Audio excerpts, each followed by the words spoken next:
ये वो बारूदी स्टॉर्म है जो यूक्रेन पर बरस रहा है।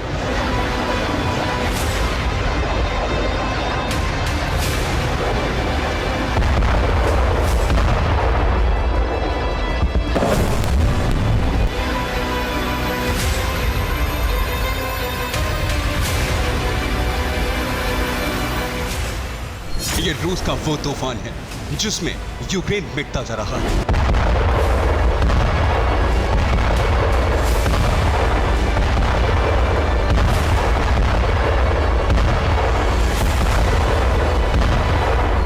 ये पुतिन का वो विध्वंस है जिसमें यूक्रेन खत्म होता जा रहा है।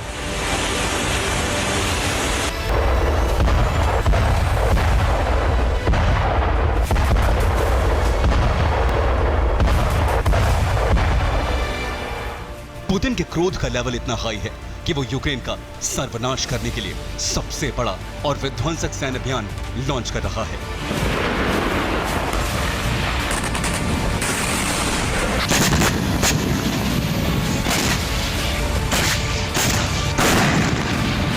पुतिन के गुस्से की वजह है हिरोशिमा में हुई G7 देशों की समिट।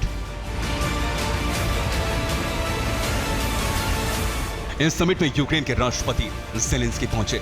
रूस को तबाह करने की स्ट्रैटेजी बनी तो पुतिन ने यूक्रेन को मिटाना शुरू कर दिया।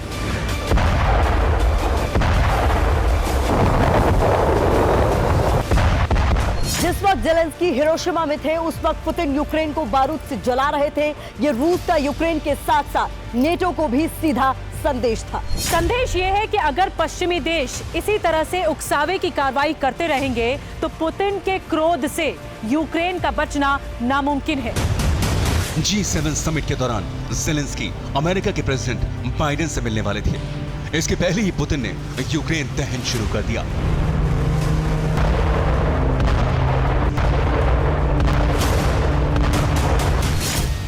रूस ने 12 स्टॉर्म शैडो मिसाइल्स को तबाह कर दिया। ये वही मिसाइल्स हैं जो यूक्रेन को ब्रिटेन से मिली हैं।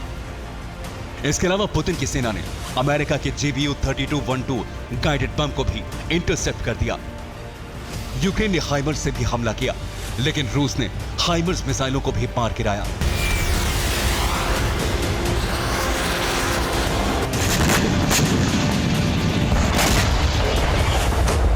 यूक्रेन की बर्बादी का ऐलान किसी और ने नहीं बल्कि रूसी रक्षा मंत्रालय ने बयान जारी कर किया। असल में यूक्रेन को जब से स्टॉर्म शैडो मिसाइल्स मिली हैं, वो क्रेमलिन समेत रूस के अंदर बड़े हमले की कोशिश कर रहा है, लेकिन यूक्रेनी फोर्स के हमले कामयाब नहीं हो पा रहे। रूस का S-400 यूक्रेन की मिसाइलों का काल बन जाता है।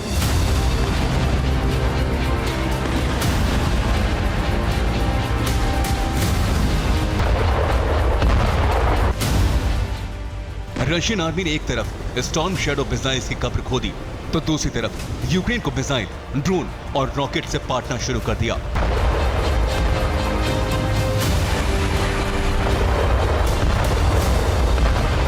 ये एक्शन तब शुरू हुआ जब क्रेमलिन का ऑर्डर आया। पुतिन ने अपनी सेना के लिए एक सूत्रीय कार्यक्रम जारी कर दिया है। यह कार्यक्रम है कीव पर कब्जा।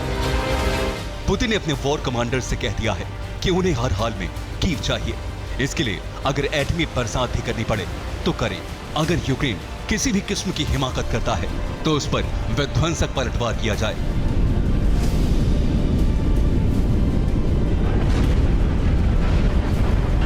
पिछले एक हफ्ते में रूस की आक्रामकता बहुत बढ़ गई है। रूसी फौज भीषण आक्रमण पर आक्रमण कर रही है। इसकी तस्दीक पिछले कुछ दिनों में रूस की तरफ से हुए एयर अटैक कर रही है।